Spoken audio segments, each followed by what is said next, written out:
ఇది అన్నతో పాటు మీడియా తెలంగాణ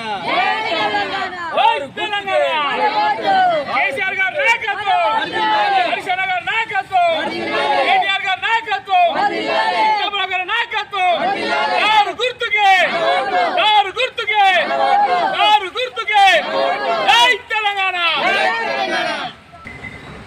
పురపాలక సంఘ ఎన్నికల సందర్భంగా సంగారెడ్డి నియోజకవర్గంలో 6వ వార్డు నుంచి రాస విజయలక్ష్మి అనే నేను నిలబడడం జరిగింది. మీరు ఈ వార్డు నుంచి నన్ను నిలబెట్టడానికి ముఖ్య ఉద్దేశం ఏంటంటే, మరి నేను తెలంగాణ రాష్ట్రంలో క్రియాశీలకంగా పోరాడినటువంటి వ్యక్తిని. నేను తెలంగాణ రాష్ట్రం కోసం తెలంగాణ ఎంప్లాయీస్ జేఏసీలో కానీ టీఎన్జిఓ స్టేట్ సంఘం వైస్ ప్రెసిడెంట్గా, ఉమెన్ కన్వీనర్గా ఉన్నప్పటి నుంచి మరి అందరు మహిళలను, అందరూ ఎంప్లాయీస్తో పాటు నిరంతరం పోరాడి తెలంగాణ రాష్ట్రం సాధించుకోవడం జరిగింది. అందులో నేను ప్రధాన భూమిక పోషించాను. మరి ఈరోజు నేను రిటైర్ అయినాక మరి మన తెలంగాణ ప్రజల సేవ చేసుకోవడానికని నేను ఇక్కడికి రావడం జరిగింది. నాకు ఈ టీఆర్ఎస్ పార్టీ తరఫున 6వ వార్డులో నాకు క్యాండిడేట్గా అభ్యర్థిగా నియమించారు.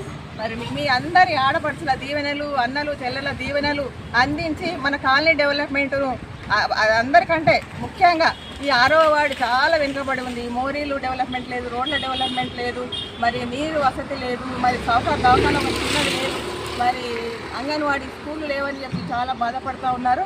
మరి మీ అందరి ఆశీర్వాదంతో నన్ను గెలిపిస్తే తప్పకుండా చింతా ప్రభాకర్ ఉన్న నాయకత్వంలో మరి కేసీఆర్ గారు, హరీష్ రావు గారి ఆధ్వర్యంలో ఇవన్నీ డెవలప్ చేసుకున్నామనేసి నేను మీ అందరికీ మీడియా ముఖంగా వాగ్దానం చేస్తూ ఉన్నాను. మీ సేవ చేసుకొని మన కాలనీని డెవలప్ చేసుకున్నాము. నీటి దీపాలు లేవు, చాలా ఇబ్బందిగా ఉంది. ఇక్కడ అన్ని వీధులు తిరగడం జరిగింది. ప్రతి ఒక్కరిని కలిసినాము, వాళ్ళందరూ కూడా మంచి రెస్పాన్స్ ఇచ్చారు. మీలాంటి వాళ్ళు రావాలి, మా కాలనీ డెవలప్ చేయాలని చెప్పేసి వాళ్ళ ఆశతోనే ఉన్నారు. కాబట్టి వాళ్ళకు నేను వెన్నంటి ఉండి అన్న హరీష్ రావు అన్న గారి సపోర్ట్ కానీ, కేసీఆర్ గారి నాయకత్వంలో చింతా ప్రభాకర్ అన్న గారి సహాయంతో ప్రతి ఒక్క గల్లీని డెవలప్ చేయడానికి నేను ముందున్నానని చెప్పి తెలియజేస్తూ ఉన్నాను.